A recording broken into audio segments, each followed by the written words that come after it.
How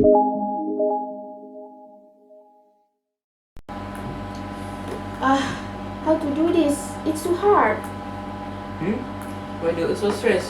What is bothering you? I can't write the electron configuration for these elements. I don't know how to do it. It's really confusing.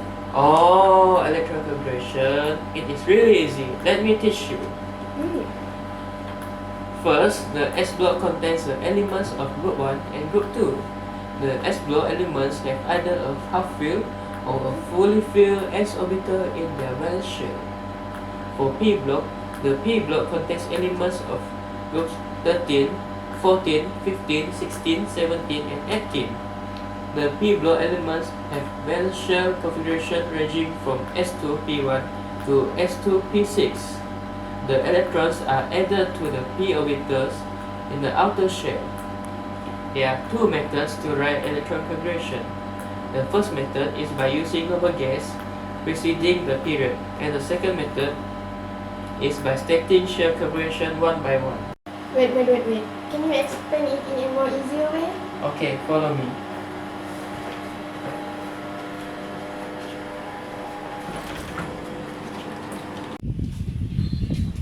Where are we going? Ta-da! Let me show you! First, we'll try to write the electron configuration for lithium. Lithium is the third element with a total of 3 electrons. In writing the electron configuration for lithium, the first 2 electrons will go in the 1s orbital.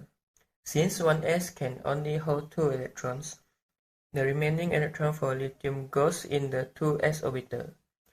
Therefore, the electron configuration for lithium is 1s2 to s1. For the condensed form, the noble gas that we use is helium.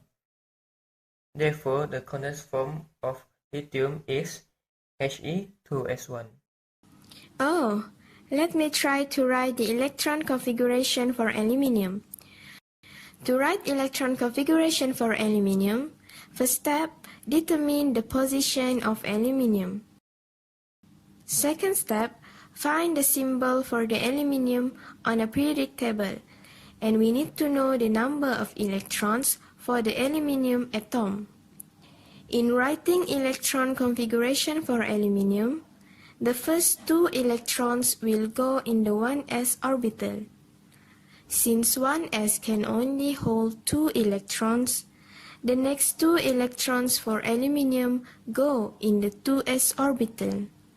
The next 6 electrons will go in the 2p orbital.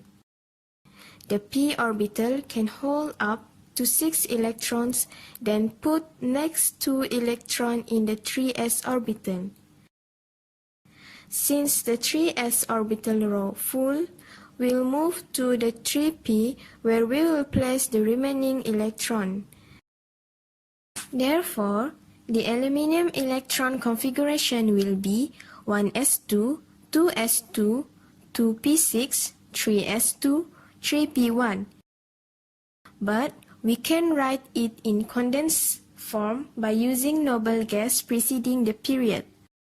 The condensed form for aluminium is neon 3s2 3p1. Now, we will try to write electron configuration for zinc. Zinc has 30 electrons, so the electrons will fill up the first orbital until the 3d orbital with 10 electrons. Therefore, the electrons configuration for zinc is 1s2, 2s2, 2p6, 3s2, 3p6, 4s2, 3d10. But this electrons configuration is written as 1s2, 2s2, 2p6, 3s2, 3p6, 3d10, 4s2. This is because the filled 3d orbital has a lower energy level than the 4s orbital. The condensed form for zinc will use the noble gas before the element, which is argon. So the condensed form for zinc is Ar 3d10 4s2. Oh, now I understand how to write the electron configuration. Thank you for your awesome explanation, brother. You're welcome, dear. Now go on and finish your homework. Shoo, shoo. Okay.